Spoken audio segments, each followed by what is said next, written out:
বলো হরি হরি বল, বলো হরি হরি বল, বলো হরি হরি বল, বলো হরি হরি বল। এ নাপলা পটলা বিরু, তাড়াতাড়ি মৃতদেহটা সয়ে যাবি, চল একটু গরম গরম চা খাই। হ্যাঁ হ্যাঁ, এই তো এক্ষুনি হয়ে যাবে। কত সময় আর লাগবে রে? ও ডোম ভাই, একটু হাত লাগাও না গো আমাদের সাথে। বাপ রে বাপ, তোমরা মরা পোড়াতে এসছ নাকি রেস দৌড়াতে এসছ গো? দু তিনখানা গেরাম মিলে একখানা শ্মশান, সেখানে সকাল থেকে পরপর কত মরা আসছে, তোমাদের কোনো আঞ্জাদ আছে? অত তাড়াতাড়ি করতে পারবো না বাপু, ধৈর্য ধরতে হবে।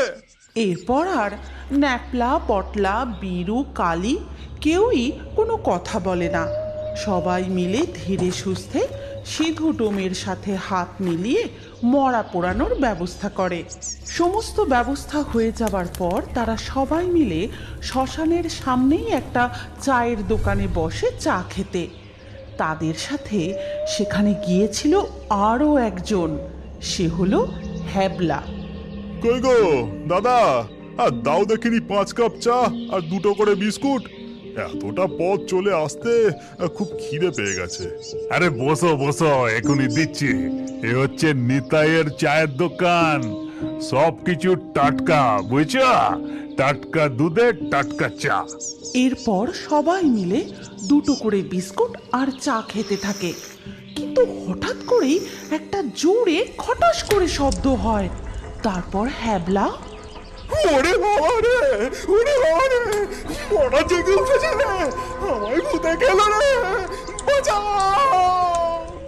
ও কি গো, অমন করে চেঁচায় কেন? শ্মশানের নতুন বুঝি? হ্যাঁ, এর আগে কখনো মরা পোড়ানো দেখোনি? হ্যাঁ গো, এই প্রথমবার এলো। এই হাবলা, এই ভয় পাস না। মরা পুড়লে শরীরে শিরা উপশিরা মাংসপেশি সবকিছুতে টান পড়ে, বুঝলি? তাই মরা অমন চিতের ওপর সোজা হয়ে উঠে বসে, তখন তার উপর বাঁশ দিয়ে মরাটাকে ঠেলে শুইয়ে দিতে হয়।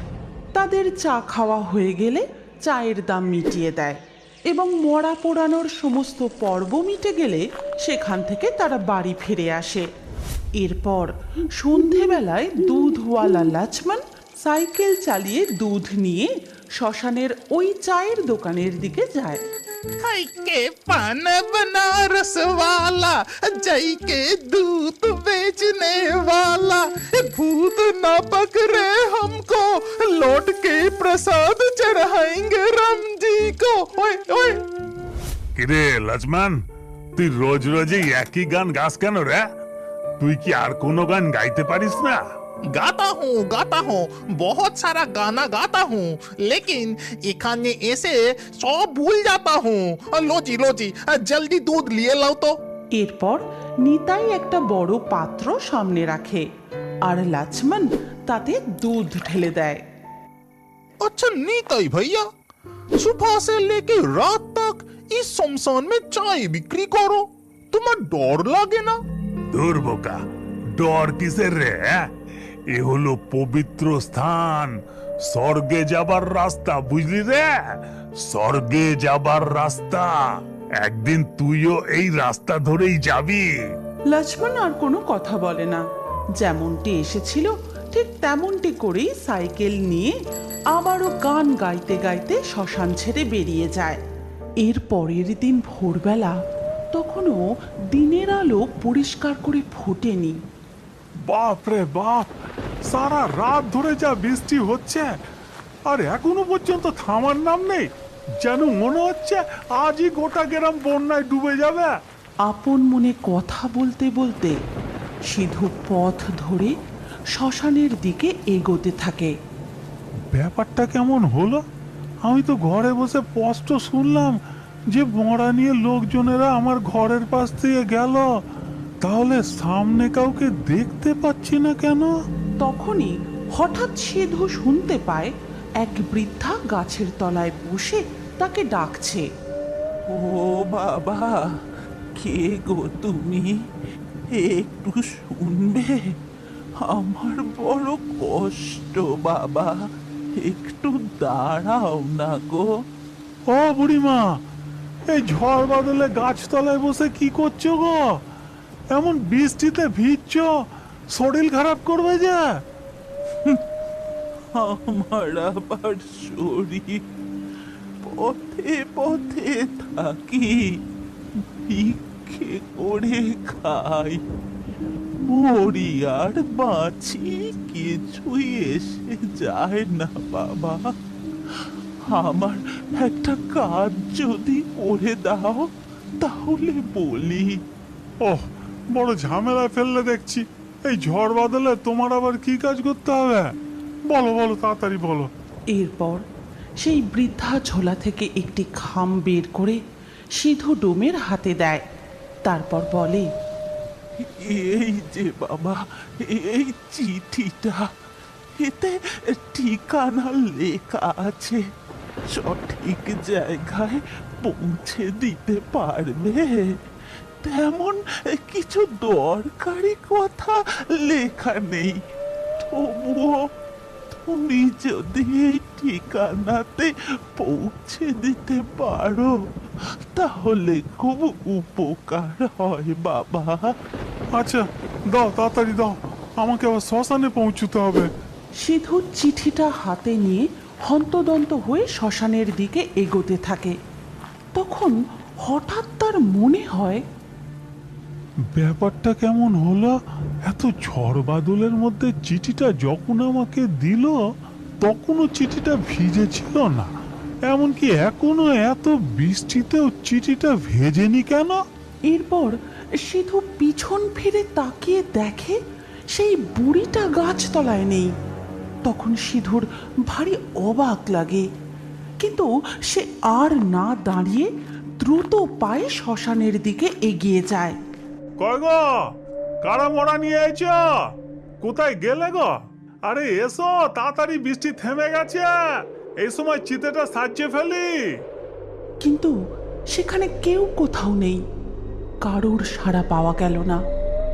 তখন সিধু মনে মনে কি একটা ভাবল। তারপর তাড়াতাড়ি করে একটা মশাল জ্বালিয়ে সেই মশালের আলোয় চিঠিটা খুলে পড়তে লাগলো। বাবা যতীন, আমাকে নিয়ে তোমাদের যে কষ্ট, যে সমস্যা হচ্ছিল, তার হাত থেকে মুক্তি দিতেই আমি পথে বেরিয়ে পড়েছিলাম।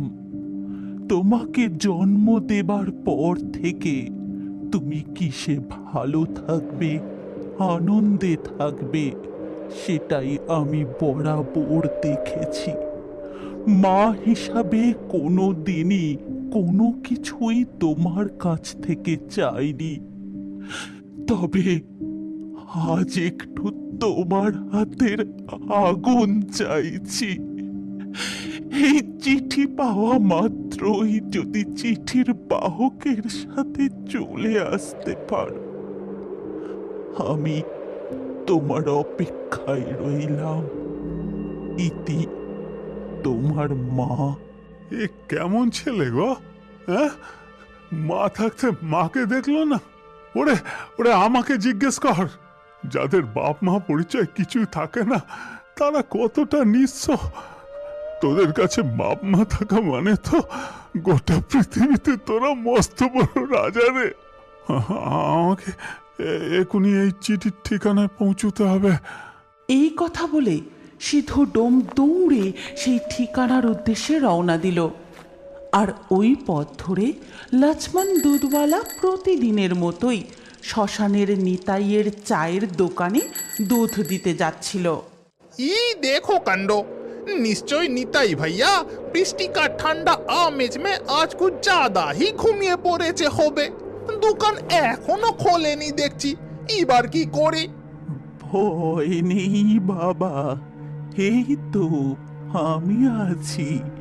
তোমার নিতাই ভাইয়া নিশ্চয়ই এখনই এসে পড়বে। ফিরে যেও না। দুধ না পেলে সে সকলের জন্য চা কিভাবে বানাবে? আপনি কে আছেন মাজি? এখানে একা একা কি করছেন? একা কোথায়? এই তো তুমি সাথে রয়েছো। আচ্ছা, ওইদিকে একজন শুয়ে রয়েছে, দেখতে পাচ্ছো? ভালো করে দেখা যাচ্ছে না, তবে বুঝতে পারছি গাছের তুলায় কেউ শুয়ে আছে।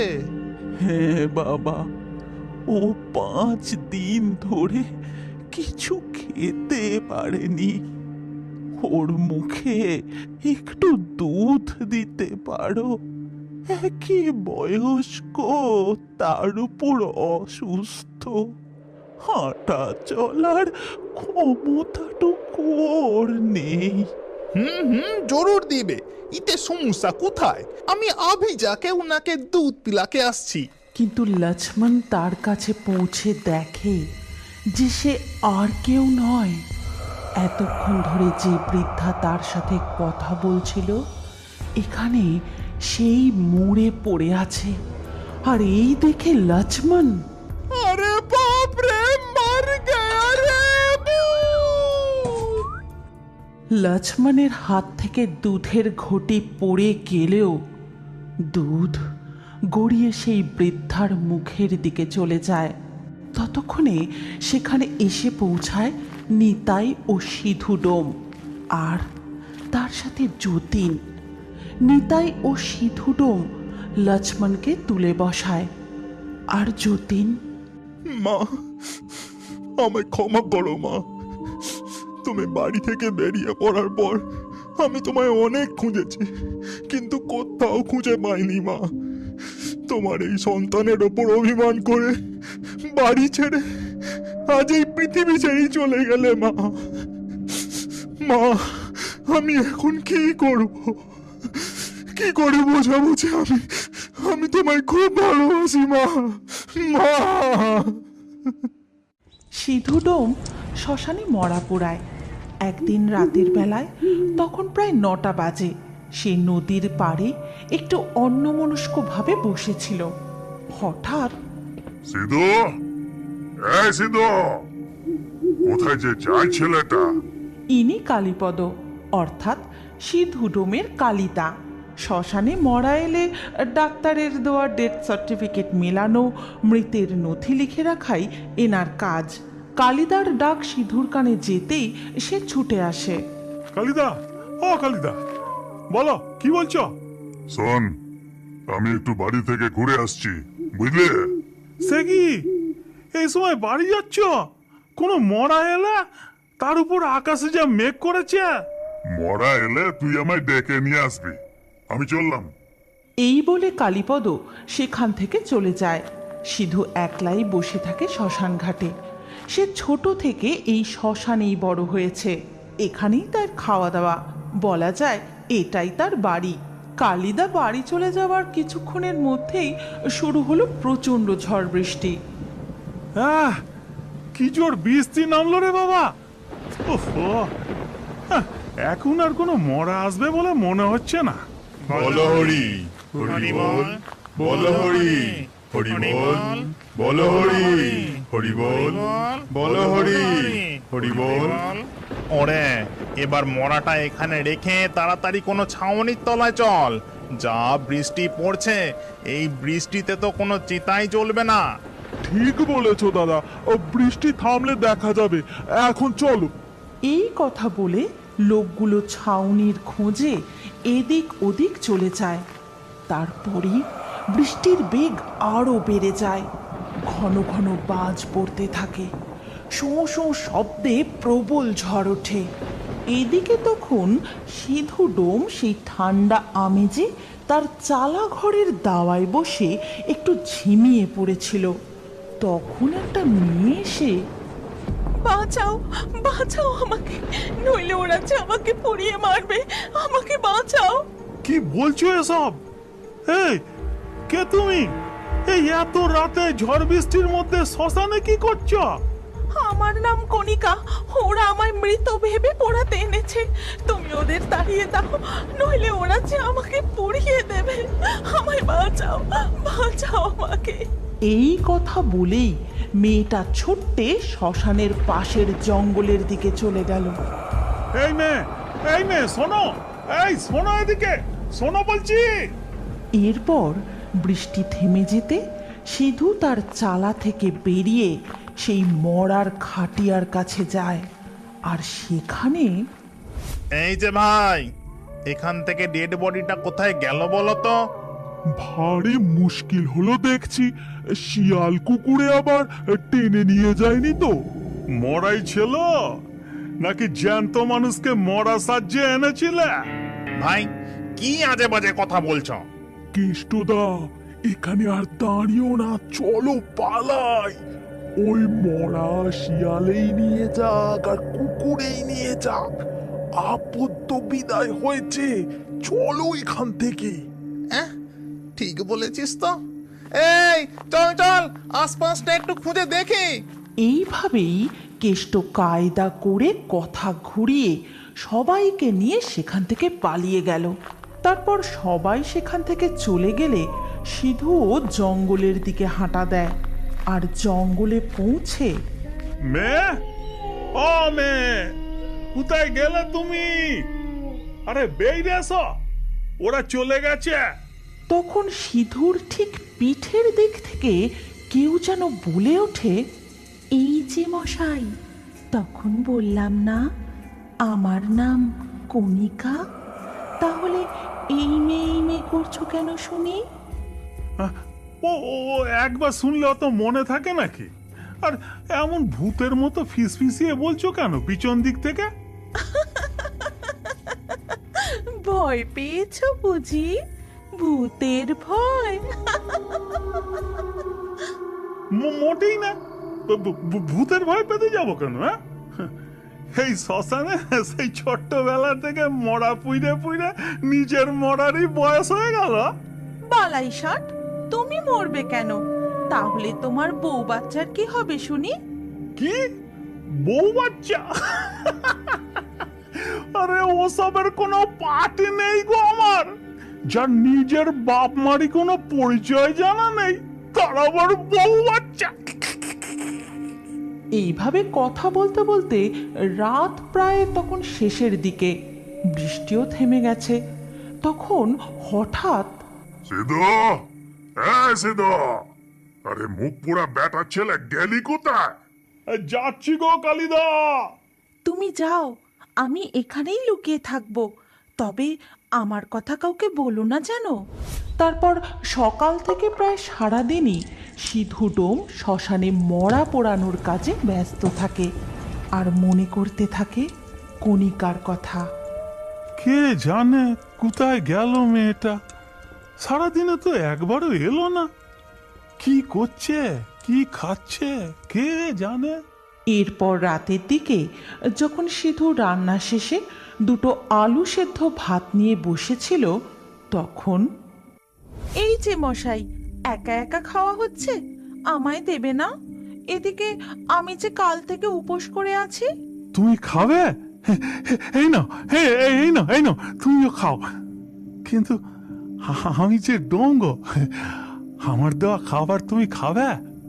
কণিকা সিধুর পাত থেকেই ভাত খেতে খেতে বলে, আমার আবার জাতপাতের বিচার? যে সারাক্ষণ হাওয়ায় ঘুরে ঘুরে বেড়াচ্ছে তার আবার বিচার?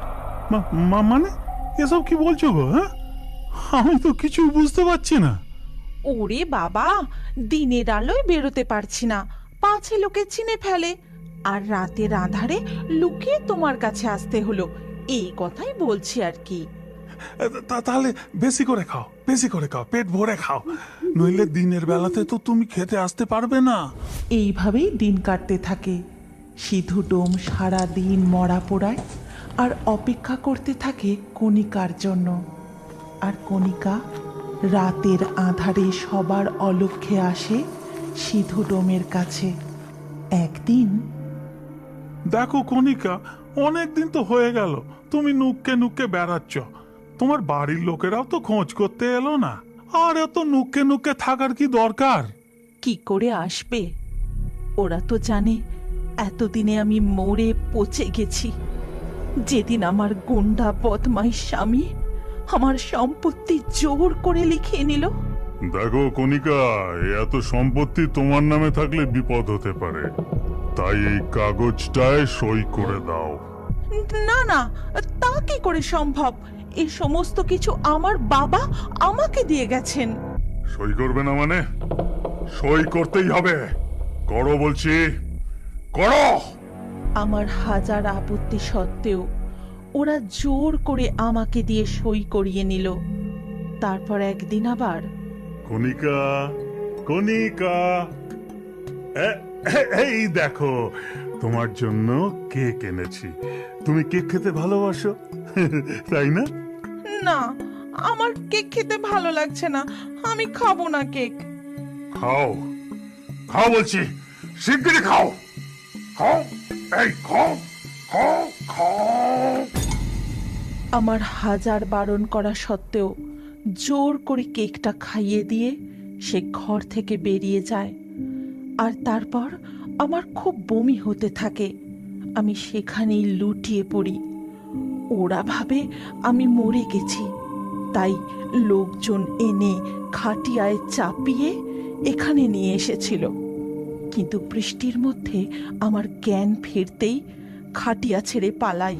আর সেই ভয়ে পাইলে পাইলে বেইরে ঠিক মতো খাওয়া দাওয়া হয় না কো। সারাদিন উপোস থাকো, রাতে খাবার দাবার নাড়াচাড়া করতে করতেই কাটতে দাও, খাওয়ার হয় না কো। এই এসো তো, আজ আমি নিজে হাতে তোমাকে খাইয়ে দেবো। না না, আমাকে খাওয়াতে হবে না, আমি নিজে নিজেই খেয়ে নেব। খাওয়াতে হবে না আমায়। আরে ভয় নেই গো, ভয় নেই গো, আমি তোমার কোনো ক্ষতি করব না গো। এই কথা বলে সিধুডোম তাকে প্রায় জোর করেই খাওয়াতে যায়। আর খাওয়াতে গিয়ে এ কি, তোমার শরীর কয় সবটাই তো শূন্য। কে কে তুমি? তুমি তুমি কি? এটা তুমি কি করলে? তুমি আমার সত্য জেনে গেলে, আর যে আমার এখানে থাকা হলো না, তুমিও জোর করে আমার ভালো থাকাটা কেড়ে নিলে। এই কথা বলেই কণিকা হাওয়ায় মিলিয়ে যায়। না না, কণিকা যেও না, যেও না, কণিকা, আমার ভুল হয়ে গেছে, আমার ভুল হয়ে গেছে, ফিরে এসো, ফিরে এসো, ফিরে এসো। তুমিও কি বড় হয়ে এখনো কার্টুন দেখতে ভালোবাসো? তাহলে তোমার নাম ও বয়স কমেন্টে জানাও। আমরা লাকি ড্রয়ের মাধ্যমে তোমার নাম দিয়ে নতুন কার্টুন ভিডিও তৈরি করব। আর আমাদের ফেয়ারি টুনস বাংলা কার্টুন চ্যানেলটি এক্ষুনি সাবস্ক্রাইব করে নাও, যাতে পরবর্তী ভিডিওতে তোমার নাম দিয়ে কার্টুনটি দেখতে না ভুলে যাও। আর আমাদের আরও একটি জনপ্রিয় কার্টুন দেখার জন্য স্ক্রিনের উপর আসা এই ভিডিওটিতে এক্ষুনি ক্লিক করো। কি ভাবছো? তাড়াতাড়ি ক্লিক করে দেখো এই